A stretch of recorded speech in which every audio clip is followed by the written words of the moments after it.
How's it going, everybody? Coach Tyler here. In my experience as a coach, I have noticed not only clients here at Central Athlete, but clients at other gyms across my career struggle with their rowing technique. So today we're going to go over some tips on technique, some common faults that we experience, and most of all, just how to row efficiently and properly. What's going on, y'all? This is Coach Adam. So first of all, we're going to go over foot positioning when you're on the erg. So you'll come on over. You'll notice that the straps are a little bit underneath the ball of Adam's foot. So essentially what we're looking for here is for this strap to be placed directly over the ball of your foot or a little bit underneath, and you want this nice and tight. So we want to make sure that this foundational position is set first. Some people can have this strap way too high on their toes, way too up north, close to their ankle. Those are things that we don't want. This right here is a pretty optimal position for your foot and for these straps.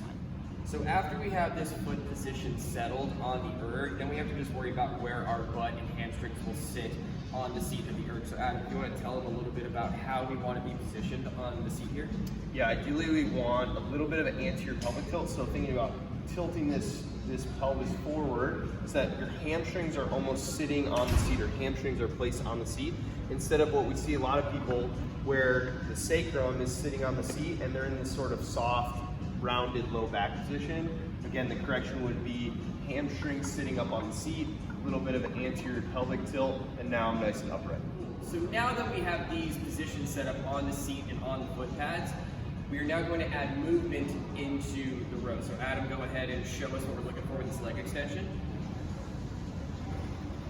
So primarily what we are looking for is a leg drive before pulling with the arms. So again, sort of correct technique, pulling or pushing with the legs, then pulling with the arms, versus what we'll see people wanting to pull with the arms first as they either push the legs kind of simultaneously, or we'll even see super early arm bend and then leg move. So again, correct form would be drive with the legs, follow with the arms.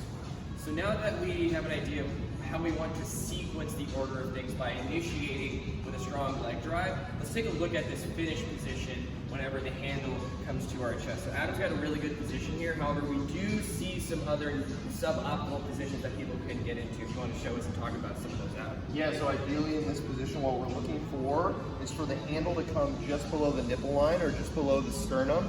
Elbows are out to the side at about a 45-degree angle.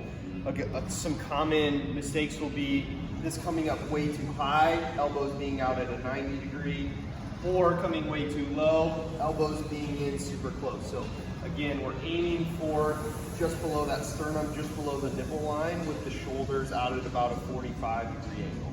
Now we're going to talk about hip finishing position as well. So go ahead and show us and talk to us a little about that, Adam. Yeah, so ideally what we're aiming for, if we're looking at the hip angle, is about 110 degrees at the hip angle, right? If this would be my 90-degree position, I want to be leaned back just slightly at about that 110 degrees.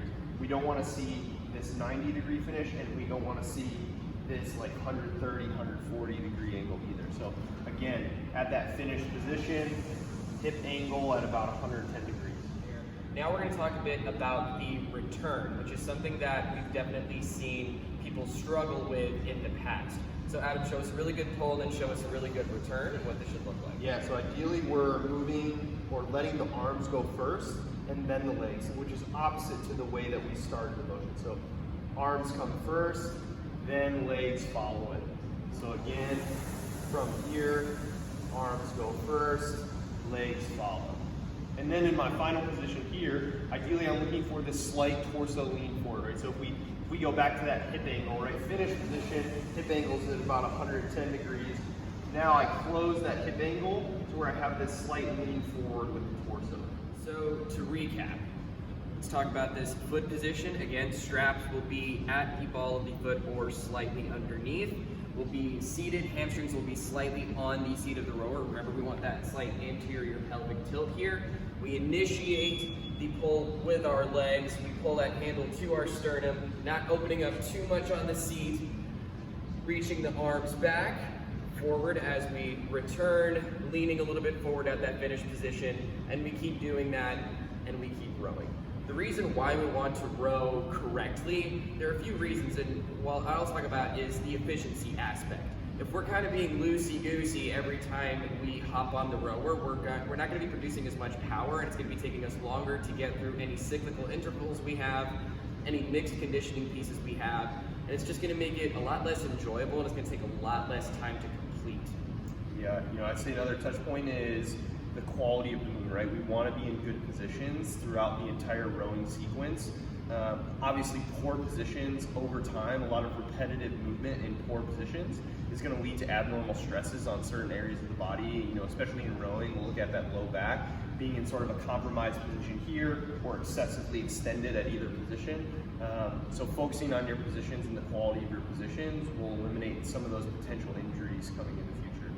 So hopefully all these tips were helpful. Happy rowing.